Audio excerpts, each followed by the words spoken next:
राम राम जी। मैं मोहित आप सबका जॉब्स टारगेट यूट्यूब चैनल पर एक बार फिर से स्वागत करता हूं। तो भाई आज की वीडियो के अंदर हम लोग भारत के प्रमुख आंदोलन और घटनाओं के बारे में पढ़ेंगे। मतलब भारत के अंदर जितने भी प्रमुख आंदोलन हुए हैं और जो भी घटनाएं हुई हैं उन सब के बारे में विस्तृत तौर पर पढ़ेंगे। ठीक है भाई, जो कि आपके एग्जाम के अंदर पक्के आएंगे। ये सारे के सारे आंदोलन, ये सारे के सारे मॉडर्न हिस्ट्री यानी कि आधुनिक भारत से संबंधित हैं सारे के सारे आंदोलन। तो ये आपके एग्जाम के अंदर पक्का आएंगे, तो इनको ध्यान से कर लेना। कौन कौन से आंदोलनों के बारे में पढ़ेंगे वीडियो के अंदर? ओम रूल लीग आंदोलन, रोल टैक्ट, खिलाफत आंदोलन, चोरी चौरा कांड, गोलमेज सम्मेलन, गांधी इरविन समझौता, पूना पैक्ट और असहयोग आंदोलन, इन सब के बारे में हम आज की वीडियो के अंदर पढ़ेंगे। ठीक है भाई, तो हम सबसे पहले शुरू करते हैं ओम रूल लीग आंदोलन। ओम रूल लीग आंदोलन भाई 1916 के अंदर शुरू हुआ था। सन पूछा जाता है भाई ओम रूल लीग आंदोलन कब शुरू हुआ था, तो 1916 के अंदर शुरू हुआ था। इसे शुरू करने वाले कौन थे? बाल गंगाधर तिलक और एनी बेसेंट। ठीक है, एनी बेसेंट एक अंग्रेजन थी। ठीक है भाई, कई बार प्रश्न ये आता है भाई कि ओम रूल लीग आंदोलन के अंदर जो बाल गंगाधर तिलक है वो कहाँ से शामिल हुए थे, तो वो बेलगांव से शामिल हुए थे। ये प्रश्न कई बार पूछा गया है। ठीक है भाई, और ओम रूल लीग आंदोलन हुआ कब था? 1916 के अंदर। क्यों हुआ था ये इसलिए हुआ था भाई, जैसे कि 1914 के अंदर जब विश्व युद्ध चलने, जैसे ही प्रथम विश्व युद्ध स्टार्ट होया, तो उसके बाद मतलब कि अपने जो कुछ भारतीय लोग हैं वो ऐसे ऐसे कह रहे थे भाई हम लोग अगर, जैसे कि ब्रिटेन वालों ने ऐसे कहा था भाई अगर आप लोग हमारा साथ दोगे तो हम लोग भारत को आज़ाद कर देंगे। ठीक है, हम लोग भारत को क्या कर देंगे? आज़ाद कर देंगे अगर आप लोग विश्व युद्ध के अंदर हमारा साथ दोगे तो। लेकिन उन्होंने ऐसा नहीं किया। भारतीयों ने तो साथ दे दिया लेकिन उन्होंने ऐसा नहीं किया। तो इसके विरोध के अंदर ओम रूल लीग आंदोलन चलाया था। किसने? बाल गंगाधर तिलक और एनी बेसेंट ने। अगला क्या था भाई? अगला था आपका रोल टैक्ट। इनके सन याद रखने आपको। होम रूल लीग आंदोलन 1916, रोल टैक्ट 1919 के अंदर आया भाई। रोल टैक्ट के अंदर था क्या? यह एक ऐसा काला कानून था जिसके अंदर किसी को भी सिर्फ संदेह के आधार पर गिरफ्तार किया जा सकता था। मतलब इसको काला कानून कहा जाता है। क्यों कहा जाता है? क्योंकि इसके अंदर किसी को भी, जैसे कि मान लो भाई मैं पुलिस वाला हूँ और मुझे किसी के ऊपर संदेह हुआ, मतलब शक हुआ भाई ये आंदोलन करेगा या फिर ये चोरी करेगा, तो मैं उसको डायरेक्ट गिरफ्तार कर सकता हूँ सिर्फ शक के आधार पर। ना मेरे पास कोई सबूत है, ना चाहे वो काम ना कर रहा हो, तो भी सिर्फ शक के आधार पर मैं उसे गिरफ्तार कर सकता हूँ। इसलिए इसको काला कानून कहा जाता था। रोल टैक्ट नाम था इस कानून का। ठीक है, इस कानून को क्या भी बोला जाता था? बिना वकील, बिना दलील और बिना अपील का कानून। प्रश्न ये आता है रोल टैक्ट कब लागू किया गया था, तो 1919 के अंदर रोल टैक्ट लागू किया गया था। अगला प्रश्न क्या? देखो 1919 के अंदर के सिर्फ दो ही आंदोलन हैं। दो ही आंदोलनों को याद रखना है, एक रोल टैक्ट और एक जलियांवाला बाग हत्याकांड। दोनों के दोनों किस में है? 1919 में। जलियांवाला बाग हत्याकांड कब हुआ था? 13 अप्रैल 1919 को जलियांवाला बाग हत्याकांड हुआ था। इसके अंदर क्या था भाई? जैसे रोल टैक्ट सरकार ने लागू कर दिया था तो उसके विरोध के अंदर अमृतसर का जो जलियांवाला बाग था ना, उसके अंदर एक सभा बुलाई गई।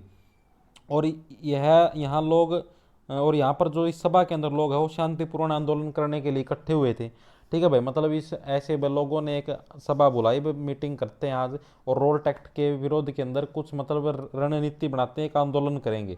ठीक है, लेकिन तभी वहाँ पर जनरल डायर पहुंच गया और उसने इन नियत थे लोगों के ऊपर गोलियां बरसानी शुरू कर दी। ठीक है, मतलब कि सीधा ही देखते चलो वह ठोक दियो इनको, सारे के ऊपर गोलियां बरसाती जिसके अंदर बहुत ज़्यादा लोग मारे गए।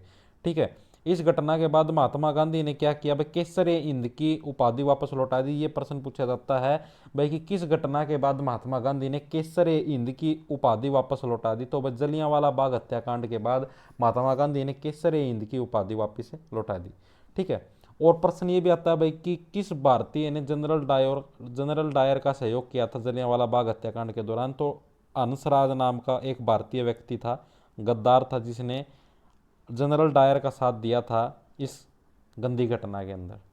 अगला प्रश्न क्या है? खिलाफत आंदोलन। खिलाफत आंदोलन कब हुआ था? ये भी 1919 के अंदर हुआ था। ठीक है, 1919 के अंदर तीन आंदोलन है, याद रखना दिमाग के अंदर। तीन आंदोलन है, रोल टैक्ट, जलियांवाला बाग हत्याकांड और खिलाफत आंदोलन। खिलाफत आंदोलन कब हुआ था? तुर्की में खलीफा के पद के समर्थन में ब्रिटेन के खिलाफ आंदोलन था।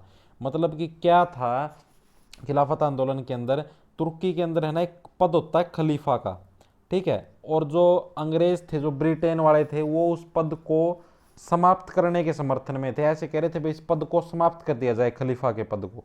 ठीक है। लेकिन जो मुस्लिम व्यक्ति थे वो ऐसे चाहते थे भाई ये पद समाप्त ना हो, तो उन्होंने अंग्रेजों के विरुद्ध आंदोलन छेड़ा जिसका नाम था खिलाफत आंदोलन।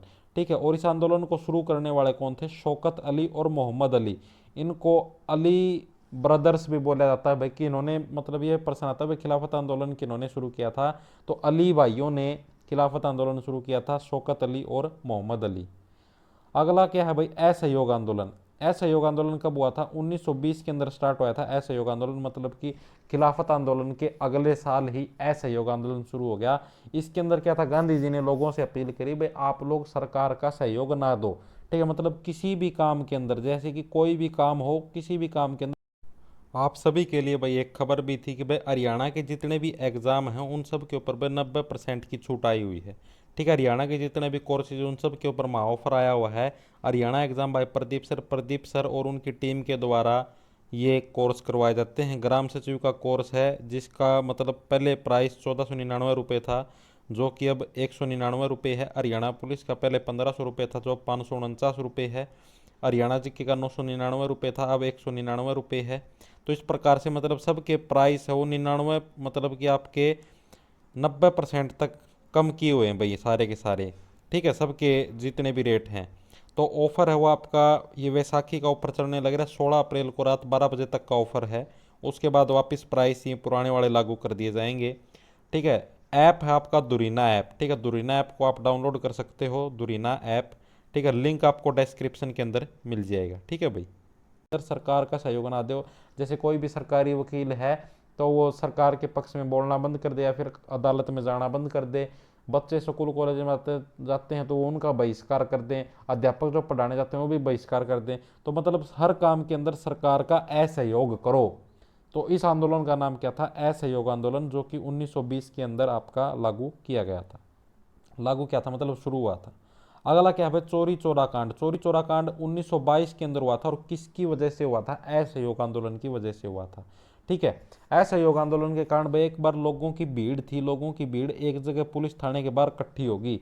ठीक है। और उन्होंने मिलके उस पुलिस थाने को जला दिया, जिसके अंदर 20 से 22-23 पुलिसकर्मी वहीं पर जल के जिंदा मर गए।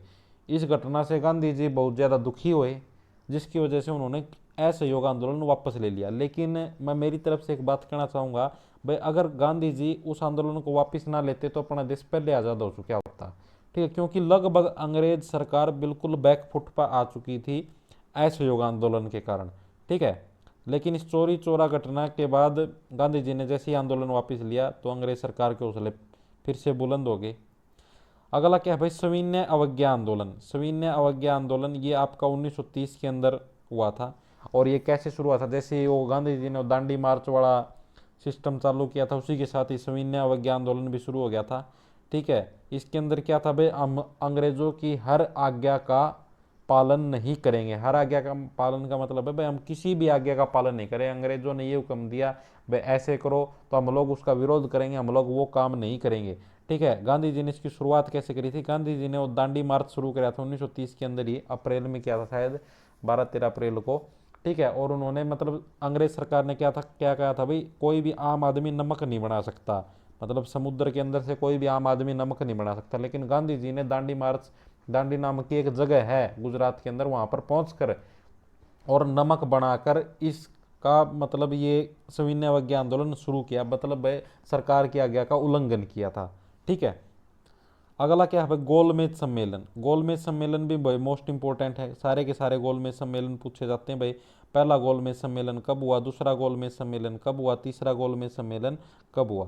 तो जैसे कि भाई गोलमेज सम्मेलन लगते हुए थे 1930, 31 और 32, 3 बार हुए हैं गोलमेज सम्मेलन। कितनी बार हुए हैं? 3 बार हुए हैं, 1930, 31 और 32 के अंदर। ठीक है। प्रथम गोलमेज सम्मेलन के अंदर क्या हुआ था? महात्मा गांधी और कांग्रेस ने तो इसके अंदर भाग लिया नहीं था, लेकिन मुस्लिम नेताओं ने इस गोलमेज सम्मेलन के अंदर भाग लिया था। ये बात याद रखनी है।